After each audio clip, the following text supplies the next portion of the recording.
I am Michelle, 26 years old, fresh off landing my dream job as a programmer at a Miami startup, with a salary of $80,000 a year that screamed freedom. Growing up, my mother's chokehold on every penny we had felt like living under a microscope, especially after my parents split. I called her to share the big news, but her response was a gut punch. 70% of your salary goes to your sister, 30% to me. That's it. I laughed and shot back. I might be rich, but I'm not stupid. She screamed. Get out, you ungrateful child. I grabbed my stuff and walked out of our North Dallas ranch-style house. A week later, 45 missed calls from her lit up my phone. Then I found something in a box of old papers, legal documents about my sister's guardianship that made my blood run cold. This wasn't just about money, it was something much darker. Before I get to my story, I want to know what time and what city you're listening in. I'd love to know how far my story has spread. Those guardianship documents I found in that dusty box kept me up all night, my mind racing with questions about what my mother was really hiding. Growing up in our North Dallas ranch-style house, I'd always felt her control like a shadow over everything. After my parents' divorce when I was 10, she turned money into a leash, every dollar tracked, every purchase questioned, all justified by my sister's asthma treatments. My sister, 22 now, needed inhalers and doctor visits, but I was starting to wonder if that was the whole story. Our house was comfortable enough, 2 bedrooms, a big garage, a small backyard where we'd play when we were kids, but beneath the surface, it was a pressure cooker. My mother, a paralegal at a local law firm, became obsessed with finances after Dad left. She'd sit at the kitchen table with her laptop, spreadsheets open, muttering about how we couldn't afford anything extra because of medical bills. Do you know how much your sister's medicine costs? She'd snap if I asked for new jeans to replace ones with holes.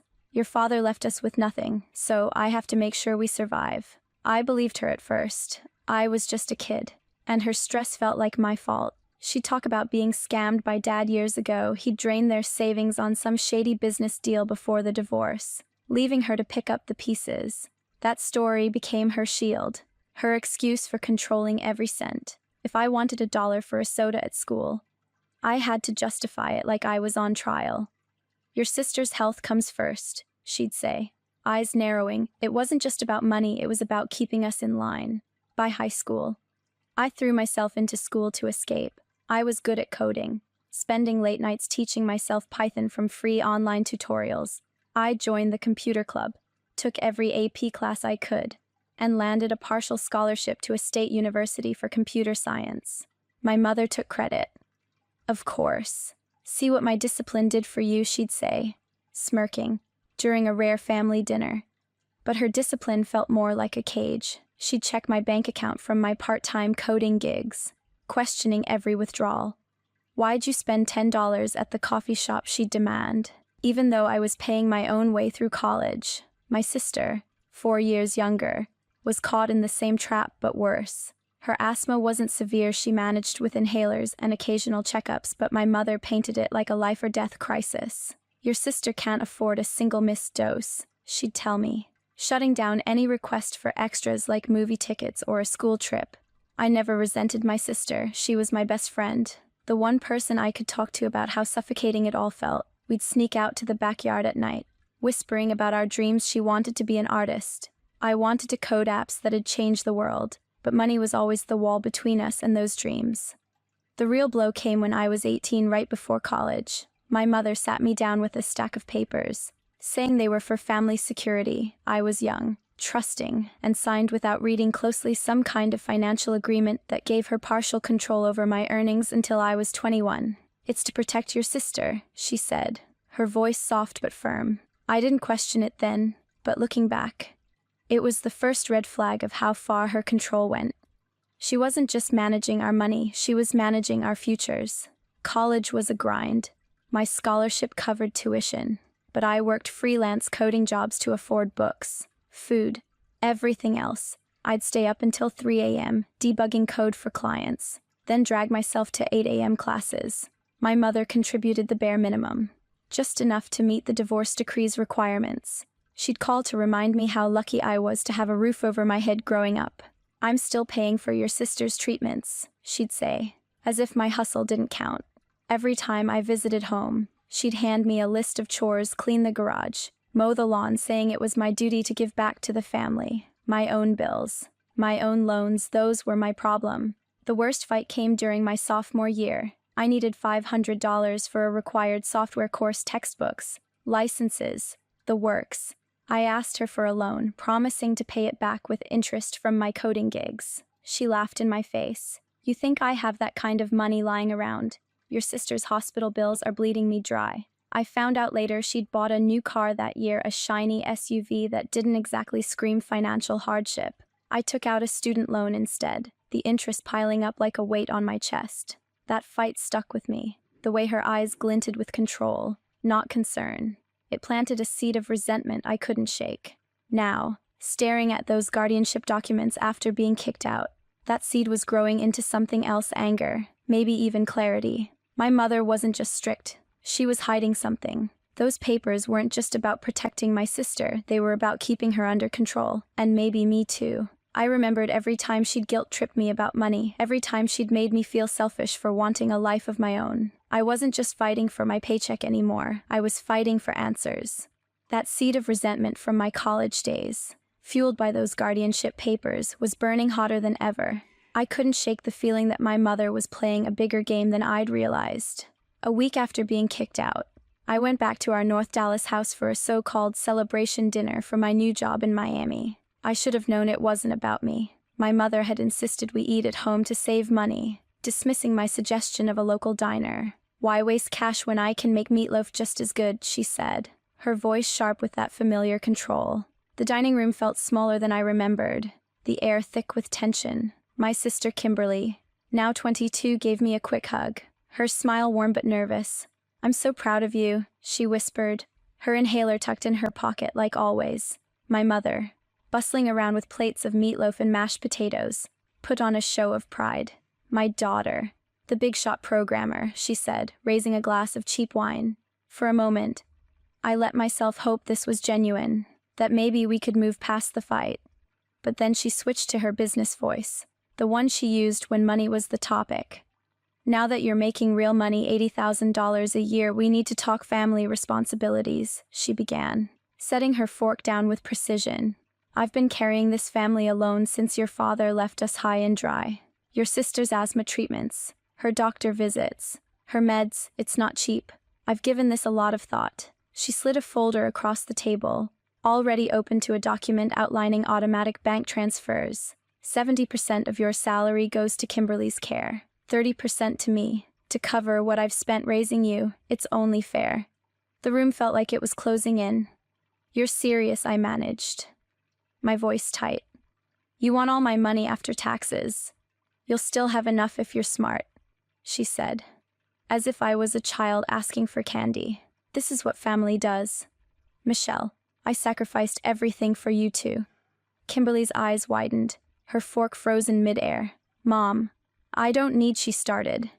But my mother cut her off with a sharp wave. You don't understand your own needs, she snapped. Those treatments keep you breathing. Michelle has a duty to help now that she's got a fancy job. She turned back to me, her tone colder. I've even looked up apartments in Miami. You can afford a small one in a decent area after your contributions. I've got it all figured out. I stared at the document, her handwriting spelling out exact dollar amounts based on my salary. She'd calculated my life down to the penny: rent, groceries, even my student loan payments. This isn't up for debate, she added, pushing a pen toward me. Sign it tonight, or you're turning your back on your sister. What kind of person does that? Kimberly tried again. Mom, please. But my mother's glare silenced her. You don't get a say in this, she said. I've been managing your finances since you were a kid. You'd be lost without me. I couldn't speak. Years of her guilt trips had trained me to nod and obey. But this was too much. My hands trembled as I stood, nearly knocking over my glass. I need to think about this, I mumbled, grabbing my bag and heading for the door. My mother's voice followed me. You walk out now. Don't expect to come back until you're ready to do what's right. The drive to my temporary apartment, a cheap rental I'd found near Dallas, was a blur. My phone buzzed with a text from her, "You're breaking your sister's heart." I didn't reply. Instead, I called my best friend Stephanie, who'd known me since high school. We met at a coffee shop the next morning, and I spilled everything: the demands, the documents, the way my mother had controlled us for years.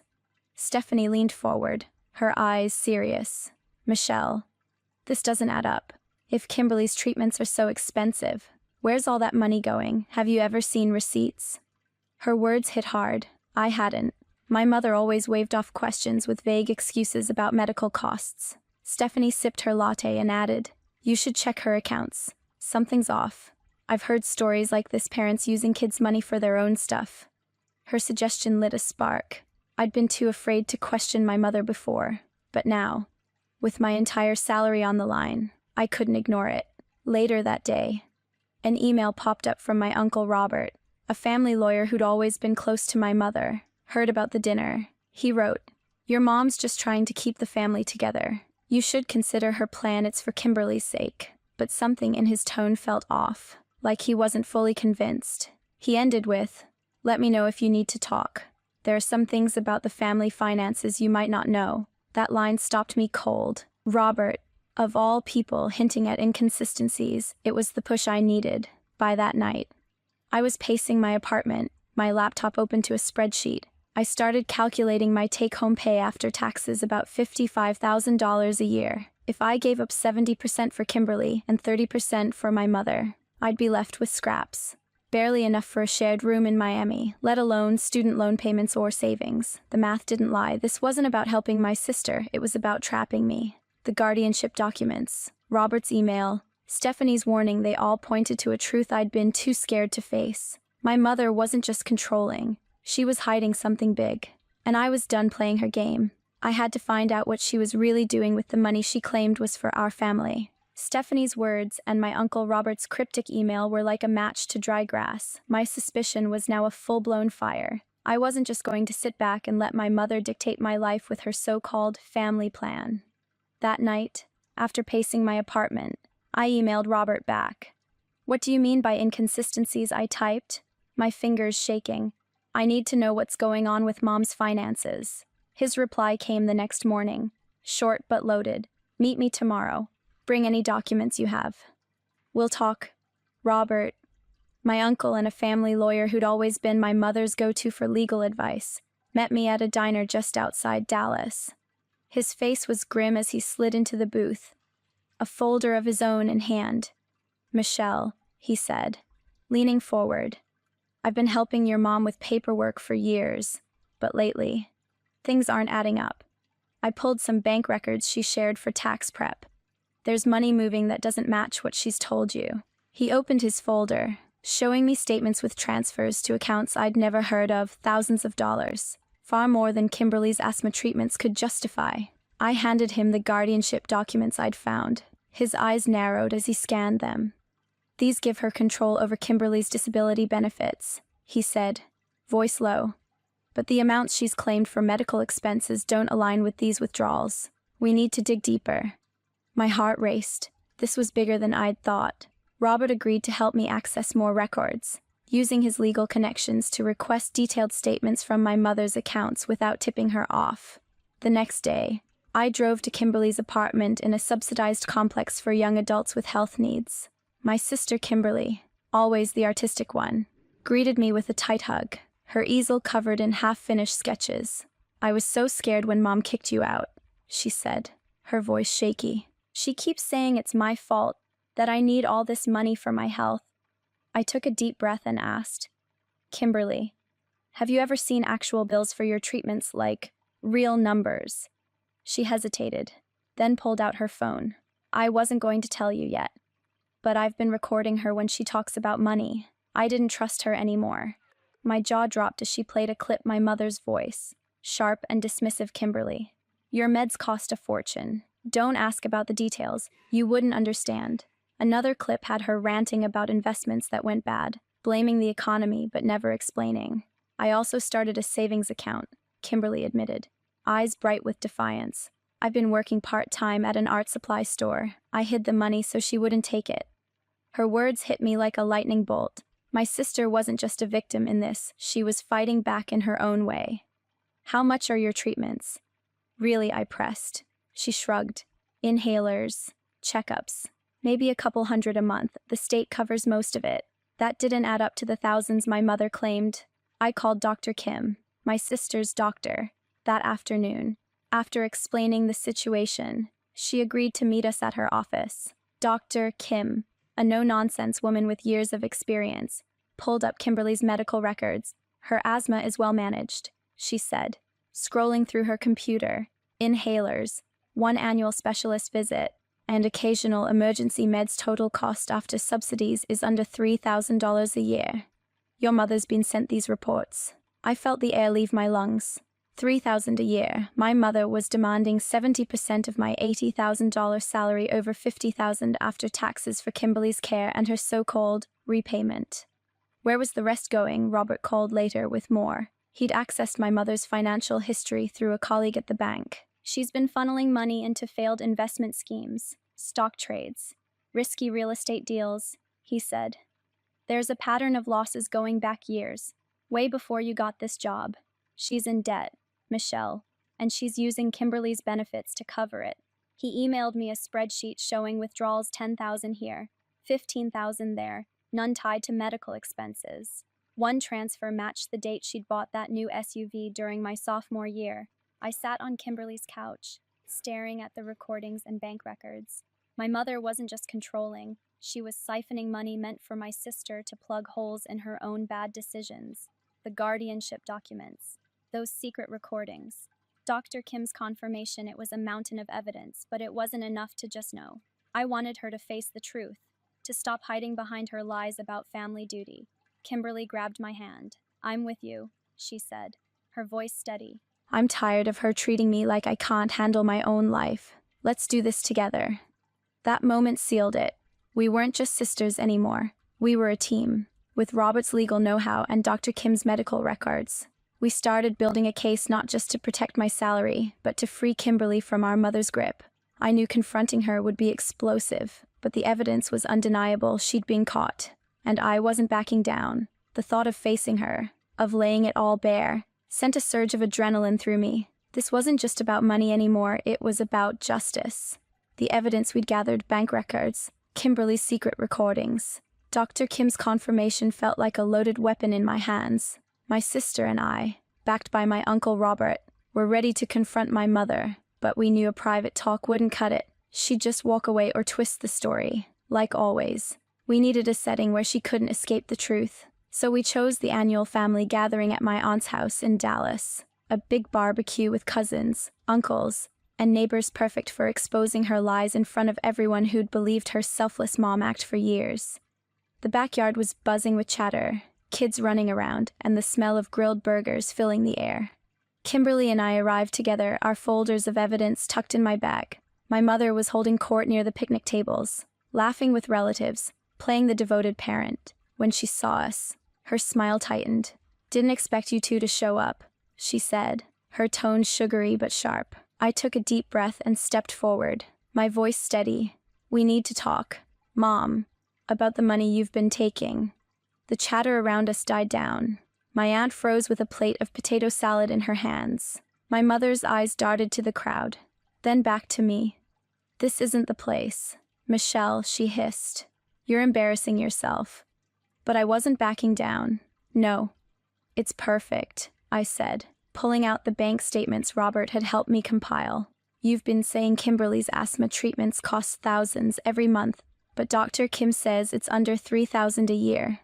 So where's the rest of the money going? To your failed investments?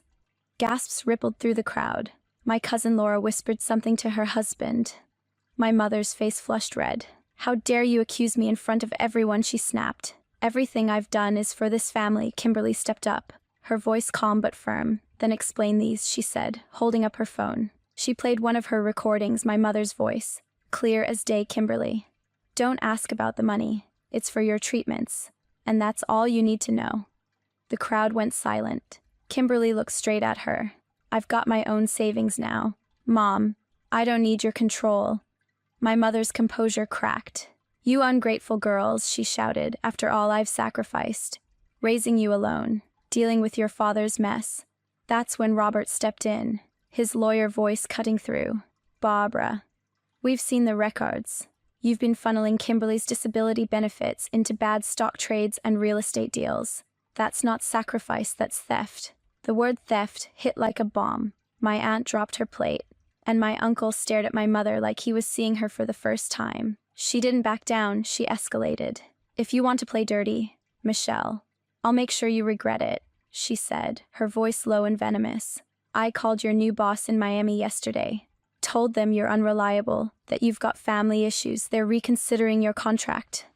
My stomach dropped. She'd gone after my job, the one thing I'd worked years to earn. And Kimberly. She turned to my sister. I'll make sure your guardianship stays with me. You're not capable of managing without me, the crowd murmured, some relatives shaking their heads, others whispering in shock. I felt rage boiling inside me, but Kimberly grabbed my arm, her eyes fierce. She's lying, she whispered. I blocked her number last week, and I gave Robert all my recordings. I nodded, turning back to my mother. You're done controlling us, I said, loud enough for everyone to hear. We have the bank records, the recordings, Dr. Kim's statements. We're reporting you to the authorities for financial abuse. This ends now. My mother laughed. A cold, desperate sound. You think you can ruin me? Go ahead and try. You'll destroy this family, and Kimberly will suffer without my help. She turned to the crowd, playing the victim. See what I've had to deal with. My own daughters turning against me. But the mood was shifting. My aunt, who'd always defended her, looked uneasy. My cousin Laura pulled me aside and whispered, "Is this true?" About the money, I nodded, showing her a bank statement. Her face hardened. She was starting to believe us. Robert stepped forward again. I'm helping them file a report with Adult Protective Services, he said to the crowd. The evidence is clear. Barbara's been misusing Kimberly's benefits for years.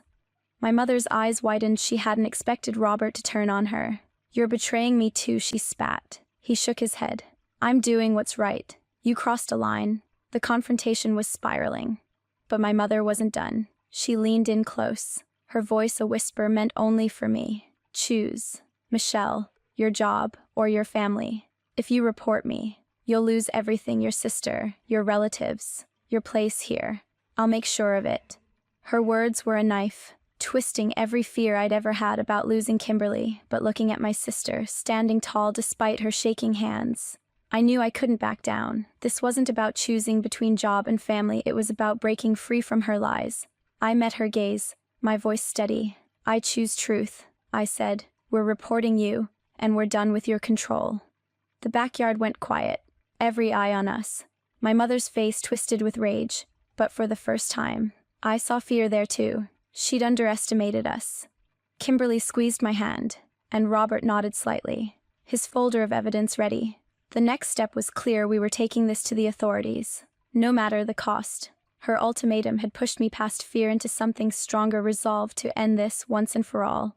My mother's ultimatum at the family gathering, choose my job or my family, felt like a final attempt to chain me to her control. But standing there with Kimberly's hand in mine and Robert's evidence in my bag, I knew there was no going back. We weren't just fighting for my salary anymore, we were fighting for our freedom. The next morning, I sat down with Kimberly and Robert at his law office in Dallas. His desk was piled with our documents, bank statements, Kimberly's secret recordings, Dr. Kim's medical cost reports. This is enough for Adult Protective Services, Robert said, his voice steady. We can report your mother for financial abuse and misuse of Kimberly's disability benefits. Kimberly nodded, her eyes fierce despite the tremble in her fingers. I want this over, she said. I'm done letting her control my life. We filed the report that day, submitting every piece of evidence, the bank records showing thousands funneled into my mother's failed investments, the recordings of her dismissing Kimberly's questions, and Dr. Kim's statement that asthma treatments cost far less than claimed. Robert added a legal memo, detailing how the guardianship documents gave my mother undue control over Kimberly's benefits. It felt like loading a cannon, every document a shot aimed at shattering her lies. The process moved faster than I expected. Within a week, Adult Protective Services contacted us for interviews. They sent an investigator to Kimberly's apartment, a kind woman named Ms. Carter who listened as Kimberly explained years of being told she couldn't handle her own money. I shared my story too, the demands on my salary, the guardianship papers, the way my mother had twisted family duty into a weapon. Ms. Carter's face was grim as she reviewed our evidence. This is a clear case of financial exploitation, she said. We'll escalate this to the district attorney's office. 2 weeks later, we got the call. My mother was ordered to repay over $30,000 in misused disability benefits, funds she'd siphoned from Kimberly's account over years. The court stripped her of guardianship, transferring it to a state-appointed trustee until Kimberly could petition for full control. Her reputation in our family crumbled. My aunt, who defended her at the barbecue, called me in tears. "I had no idea," she said. "We thought she was struggling to keep you girls afloat." My cousin Laura sent a text. "I'm sorry I doubted you. I should have listened." Even my uncle, who'd stayed quiet, admitted he'd been wrong to trust her version of the story. My mother didn't go quietly. She sent me a barrage of texts, alternating between rage and desperation. "You've ruined me. One read. Kimberly will suffer without me, and it's on you." I didn't respond. Robert had warned us she'd try to manipulate us again, and Kimberly had already blocked her number after the gathering. We made a pact: no contact, no exceptions. She'd lost her hold on us, and we weren't giving her a way back in. The silence from her after the court ruling was deafening, a final confirmation that her control was gone for good. I moved to Miami as planned, settling into a small apartment with one roommate, a far cry from the cramped shared spaces I'd feared under my mother's demands. My job at the startup was intense but rewarding. 6 months in, I landed a promotion to junior team lead, with a raise that let me start paying off my student loans faster. I set up a savings account for Kimberly, contributing a small amount each month directly to her medical providers, not to my mother. Never again. It wasn't the 70% she demanded, but it was enough to give Kimberly real security without strings attached. Kimberly was thriving. She moved into her own subsidized apartment, a bright studio filled with her artwork. Her part-time job at the art supply store turned into a full-time gig, and she started taking online art classes. I messed up my budget the first month, she told me during a video call, laughing, but I figured it out. I'm not as helpless as Mom said. Her confidence was like a light switching on. One evening, she called me, her voice soft but strong. "Michelle, thank you," she said. "You didn't just fight for you. You fought for me too. I'm free because of you." Those words were worth more than any paycheck. Our relationship grew stronger, no longer warped by my mother's control. We weren't the responsible sister and the needy sister anymore, just two women building our own lives, supporting each other as equals. The extended family tried to reach out, some offering apologies, others asking to reconnect. I kept my distance, setting boundaries with them too. This is between Kimberly, me, and our mother. I told my aunt when she pushed for a family reunion. I couldn't control their reactions, but I could control mine. My mother never reached out again after the court's ruling. Robert heard through a cousin that she'd moved to a smaller apartment, struggling to pay off her debts without Kimberly's benefits. I didn't feel satisfaction, just a quiet relief. Cutting her out wasn't easy. It came with grief for the family we could have had, but it was necessary. I'd spent years under her thumb, guilt tripped into thinking I owed her my life. Now, I was free to define it on my terms. Sitting on my Miami balcony one evening, a year after moving, I reflected on everything. I'd learned a hard truth: family isn't always a safe haven. Sometimes, the people closest to you can hurt you the most, using love as a weapon to control. Cutting them out doesn't mean you're selfish, it means you're choosing yourself, your peace, your future. My mother's demands taught me to recognize financial abuse early, to set boundaries, and to fight for what's right. Even when it's painful, I'd tell anyone listening: prioritize your mental health. Question anyone who demands your money under the guise of family duty. And don't be afraid to report abuse. You deserve a life free from manipulation. Thank you all for listening to my journey. If this story hit home for you, please like, subscribe, and share your own experiences in the comments below. Your stories matter, and I'd love to hear how you fought for your own freedom.